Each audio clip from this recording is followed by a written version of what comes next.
Performance Management System at Southwood School, a case study analysis.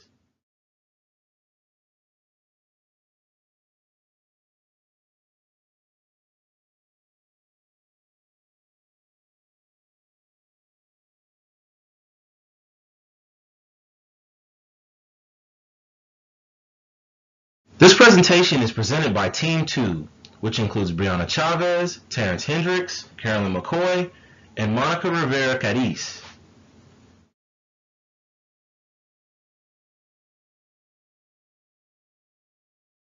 Here is an overview of what we will be discussing throughout our presentation. 5 years into the new PM system, Southwood introduced the DFES system, which created a ruckus among its staff and their performance management process as a whole.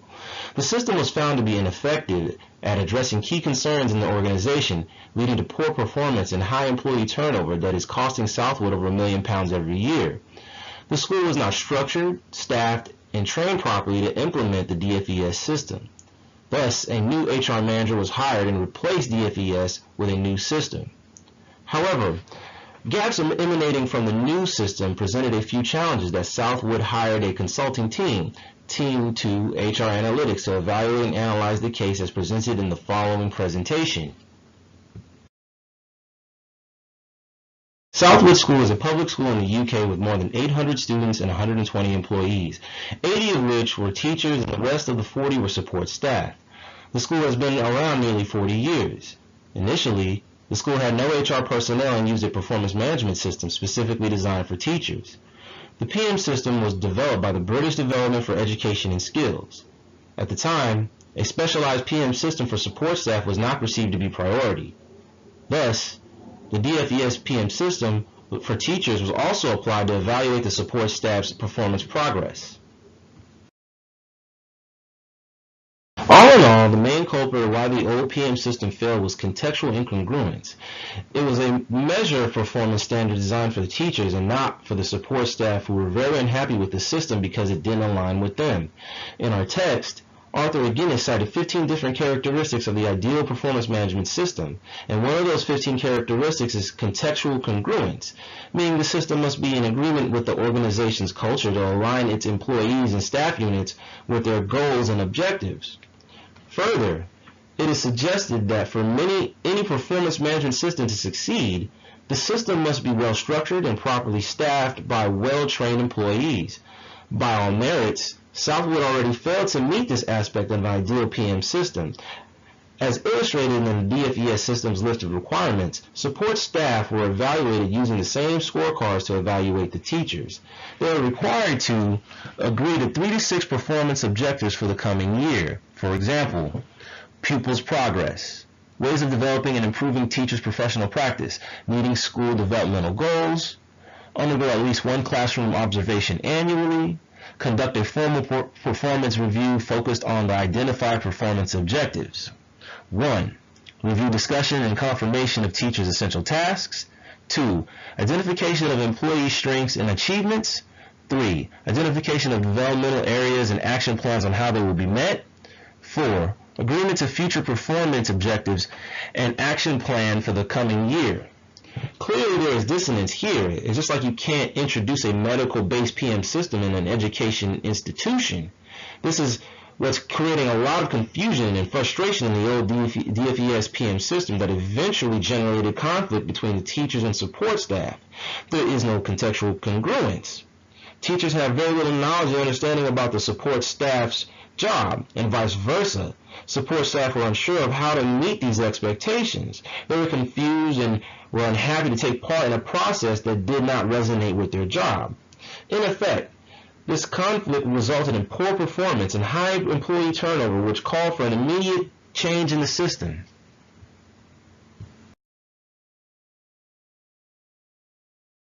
The legacy of the old DFES PM system. Overall, although the contextual incongruence was a major issue in the old PM system, there were also other internal contributing factors and causes that magnified Southwood's problems in the old PM system process, and these are also identified in this fish diagram as well. Highlighted in red are the causes of a failed DFES PM system, with contributing factors listed right underneath. Meetings being held on short notice, leading to both appraiser and appraisee showing up for meetings unprepared and unorganized. Too much documentation that made it even more confusing and overwhelming for the support staff and thereby decreased motivation. Employees did not know what to talk in the meetings due to lack of training and understanding on how the system works and their roles. Appraisers' lack of knowledge of training issues. Teachers have very little knowledge about support staff and or appropriate training needed. Outdated job description. Support staff's job duties and responsibilities have evolved, but no updates were made, thereby hindering progress. Both parties were unprepared. Due to a lack of understanding about the job, no clear expectations set, no clear goals and objectives, no direction. No privacy. Reviews were conducted in public areas. Systems should allow and respect employees' privacy. Appraisers not matched to appraise. This goes back to the issue of contextual incongruency, with teachers being tasked as appraisers and have no knowledge and understanding of the support staff job duties and responsibilities. All of these causes that resulted in an ineffective PM system could be directly attributed to the following attributes of characteristics of an ideal PM system where DFES fell short. Ideal characteristics of performance management system. Context congruence. Based in the sense that it is consistent with the organization's culture and the type of duties and responsibilities or activities associated with the field in which the organization is operating in. For instance, a medical-based PM system would be impractical if introduced in an education institution. Identification of effective and ineffective performance. The system should have the ability to identify areas inhibiting performance of individual employees as well as the organization at large. Thoroughness. In the sense that all employees and major responsibilities are to be evaluated and feedback be given in time. Specific. The system should also be specific, in the sense that the evaluation should focus on a precise area and detailed expectations are presented. Reliable. In the sense that it helps in generating the needed feedback that would help in identifying causes of lack of performance and possible solutions for the same. Validity. The system should also be valid in the sense that the system measures relevant skills and competencies an employee is expected to have to perform a particular job efficiently. Openness. And a PM system is equally crucial in the sense that it all allowed should be given a chance to air their feedback and grievances, which ultimately will help in improvement of the system. Acceptability and fairness. The system must be regarded as fair from procedural, interpersonal, and informational. In other words, the system should focus on issues facing employees and the organization at large rather than discriminating against individual employees. Ethicality. Systems should comply with ethical standards. In this case, this relates to the importance of confidentiality and privacy in the sense that both the appraiser and the appraisee should feel comfortable while discussing issues they believe would help in improving performance. The new performance management system. As suggested, in an attempt to improve their PM system, Southwood School, along with the HR manager, implemented the new performance management system, which changes that allows the appraiser and appraisee to review past performance, set goals and objectives for the upcoming year, identify training needs, allows performance review meetings to occur annually, encourage both parties to meet at regular intervals throughout the year to discuss progress. These changes were the result of the following interventions established by the HR manager. HR manager interventions.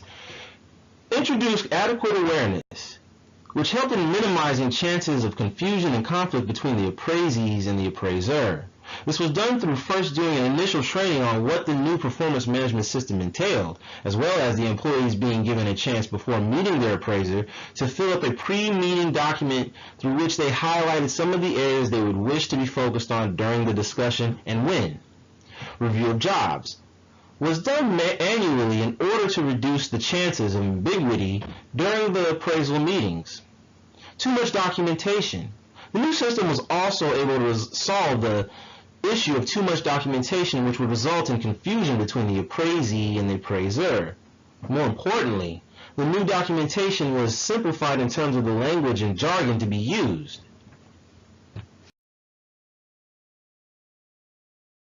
Privacy, which was another problematic area, was also addressed by the new system in the saying that meetings were to be held in a private room, unlike in the old system, where they had done in public areas.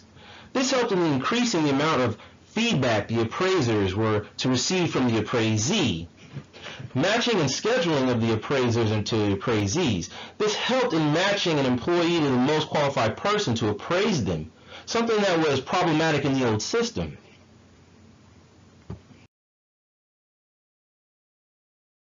Challenges and gaps in the new system. Nonetheless, despite the many interventions that were introduced in the new performance management system, there are still a number of gaps and challenges which have not been fully addressed, thereby requiring more input. Lack of adequate structures. To ensure that feedback on the conclusion that the appraiser and the appraisee will come up with is implemented accordingly. Here, it appears that there is some failure from the part of the HR in the sense that practical and problem-specific solutions are not adequately put in place to help in resolving the challenges the employees might have identified. For instance, from the administrative assistant's performance review meeting, it is evident that the appraisee did not receive adequate job-specific training that he needed to help him do his day-to-day job. This is, to an extent, creates some level of ineffectiveness and inefficiency with regard to the performance management system. Lack of clarity. Scope of duties and responsibilities are unclear. Similarly, from the administrative assistant's case scenario, it is evident that the latter, to some extent, is not sure of the scope of his duties and responsibilities, considering that he's being overwhelmed with so many duties and yet he is only working on a part-time basis.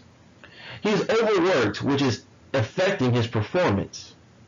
Lack of fairness on how the opportunities or training are awarded.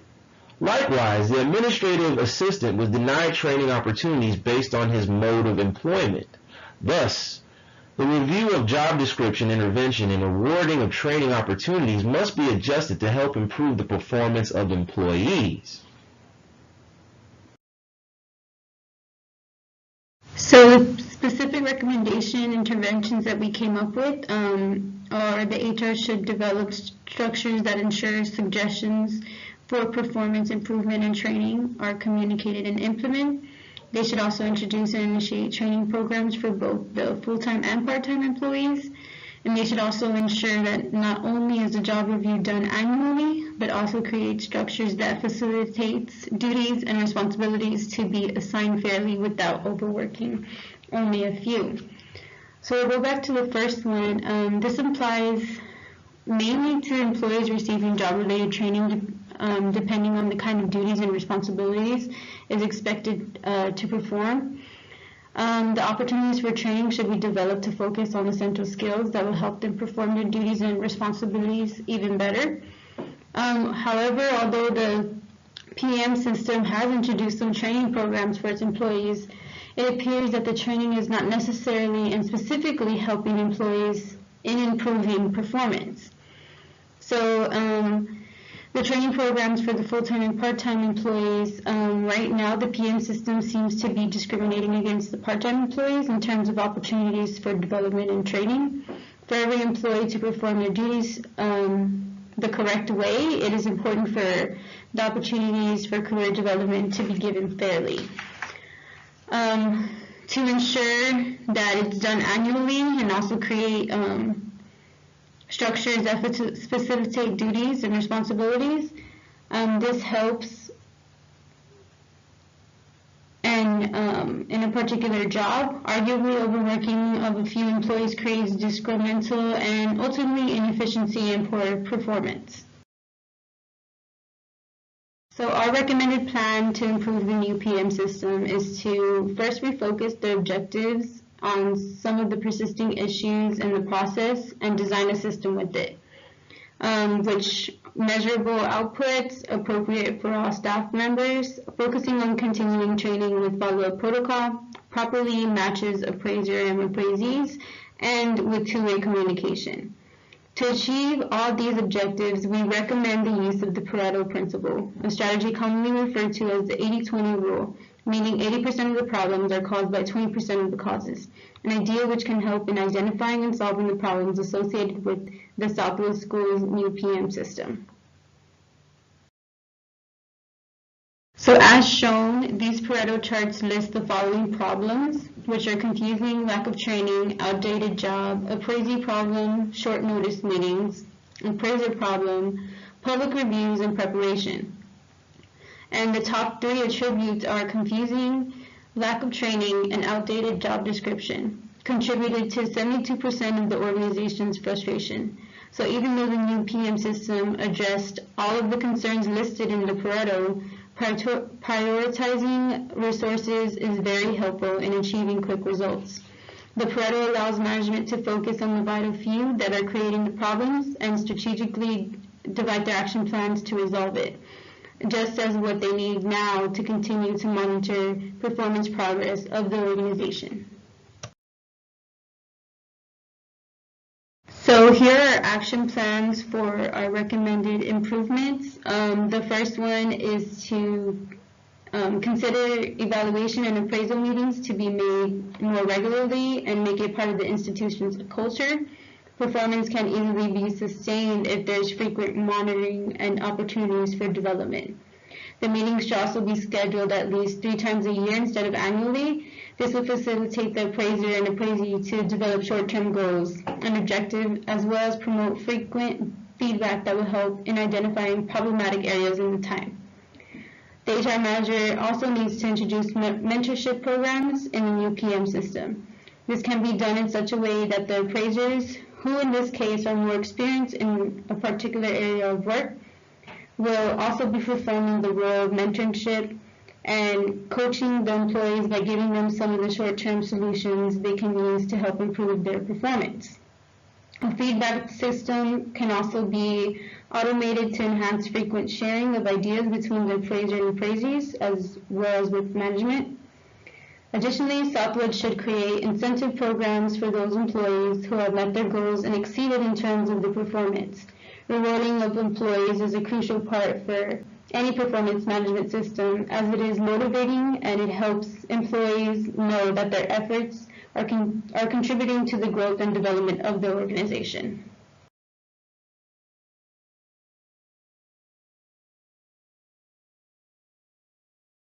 So in conclusion, Southwood showed impressive progress since the new system was implemented, with increased employee participation and training and development activities up by 200%. HR manager appears to be on track in aligning its human resources with company goals and objectives.